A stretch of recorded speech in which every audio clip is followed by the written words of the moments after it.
శాస్త్రులను పరిసయ్యులను వ్యభిచారమందు పట్టబడిన ఒక స్త్రీని తోడుకొని వచ్చి ఆమెను మధ్య నిలవబెట్టి, బోధకుడా, ఈ స్త్రీ వ్యభిచారము చేయుచుండగా పట్టబడెను. అట్టి వారిని రాళ్ళు రువ్వి చంపవలెనని ధర్మశాస్త్రములో మోషే మనకు ఆజ్ఞాపించెను గదా.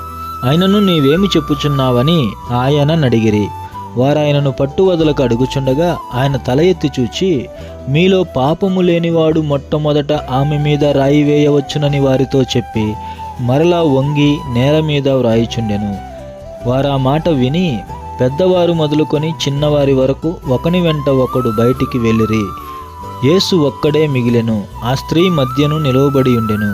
యేసు తల ఎత్తి చూచి, అమ్మా, వారెక్కడ ఉన్నారు? ఎవరునూ నీకు శిక్ష విధింపలేదా అని అడిగినప్పుడు ఆమె, లేదు ప్రభువా అనెను. అందుకు యేసు, నేనును నీకు శిక్ష విధింపను. నీవు వెళ్ళి ఇక పాపము చేయకుమని ఆమెతో చెప్పెను.